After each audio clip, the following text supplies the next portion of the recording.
If you remember the media out west, there used to be an old saying, but I'll change it a little bit. If I had 10 cents for every player for Regina Pats that made pro hockey, I'd be a millionaire. Now, a lot of great skaters have gone from the Pats to great minor and major league success. This guy is sort of a forgotten hero of the Pats, but went on to a great career in the AHL, became a hometown hero, played the WHA. Now, 5'8", St. Paul, Alberta product, Ron Garwasiuk, I hope I'm pronouncing that right, was born February 17th, 1949. Now, he made Major League Hockey with the inaugural LA Sharks squad of the WHA in the early 1970s. He was eventually drafted 21st overall in 1969 by Detroit Red Wings after probably one of the best seasons in Regina Pats history.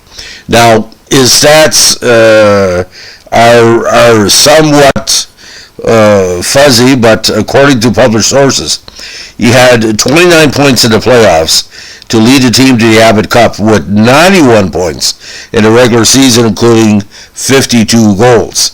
Now, the idea about Ron, he knew where the net was, he knew how to motivate his teammates to get open or to feed them, sort of like a combination of Steve Shutt and a good Jacques Lemaire checking forward. Wasn't scared to take a penalty.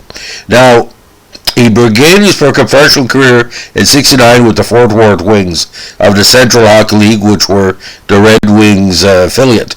Now, he eventually found his way through the AHL, where he had some decent seasons, especially the very popular Providence Reds of the AHL. Now, his, that's a rookie campaign, but his first campaign with Providence, he had 55 points in 71 games, including 31 goals, and in 72 added 27 more, and in 73 had 19 goals in 42 games. But if you notice the stats, he had close to or more than 100 penalty minutes per season, so again, wasn't scared to take a little, a rough play a little once in a while. 74, when he made it to the Sharks, he had 19 points in 51 games, including 6 goals and 100 minutes in penalties. Now here we became the second city legend of the AHL. As popular as he was in Providence, he became just as popular, if not more, in Rochester, and became kind of an unofficial Hall of Fame prospect for the AHL team from an early stage. Now, in 75, he had 68 points in 67 games. 76, 19 goals and 44 points.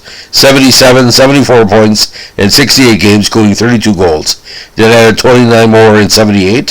79, 10 points in 20 games. In his last minor league season, he had 32 points in 51 games, with one game in the playoffs.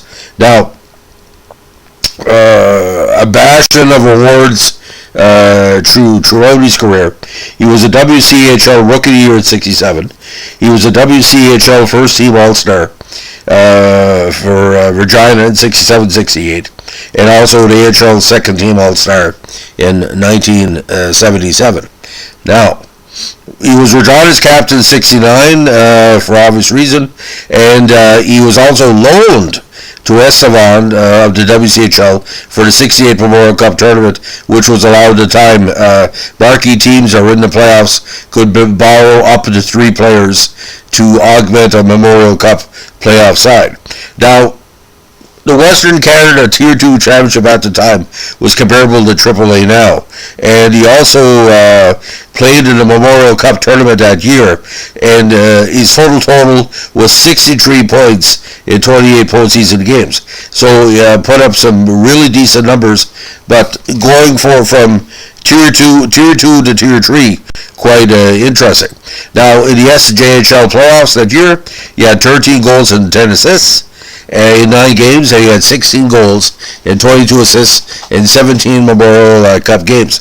So they were playing, I think it was 4 or 5 series. Now, he also was a player coach for Rochester for 1 game in 1979. Now, he returned to his native Alberta to become, of all things, a golf pro, and he managed a golf club in the greater Edmonton area for a short while. Now, the biggest problem with him was that he's on ice play was his bad luck with injuries. We know that he didn't finish complete seasons in the AHL.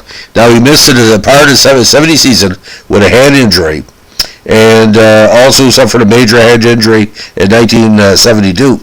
Now, when he was selected by the Sharks, it came in the 1972 WHA General Player Draft, which was the first draft in WHA history, and eventually signed with LA in October of 73, when LA was trying to build up via a lot of former major junior prospects. Now, he has signed a contract as an unrestricted free agent with Rochester on October 31st, 74, Halloween night, after having been unable to find a squad prior to the 75 season. I don't know why anybody didn't want to sign him. It just basically might have been a numbers game. Now, again, we talk about his recognized talent. He also had a propensity, according to some of the published sources I've seen, to do the Esposito, which, I mean, anything within 8 to 12 feet of the net, he was deadly, and that's what you want. But the Regina Pats system, he came true. The Pats were known for that. For him to score 108 goals, a goal a game pace, if not more, over his last 2 seasons of junior, you know that he was pretty good. Now, what I find interesting here, he never played for Team Canada, to my knowledge. He never played internationally.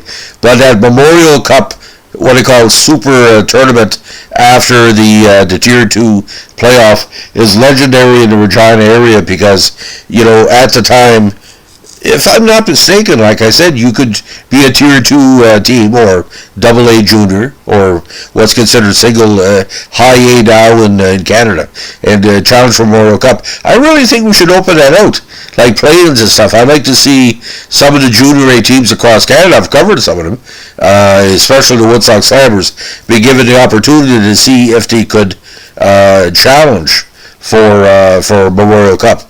There's a lot of great players at Junior A, and he's an example of that, gone on to the next level. So if you like what we're doing here with our Providence Reds podcast profiles, please let us know. I'm trying to show my support to their alumni group on Facebook, and a lot of good people on that group that put together a lot of history. So this Sunday morning tribute, they never asked me to do this, but I like to do podcasts in support of various fans of alumni, especially of the AHL and the CHL teams, when I have enough information, because if you don't mention it, people will forget it. So thanks for listening. Don't forget to give me a like, comment, or subscribe, and keep your stick in the ice. Bye.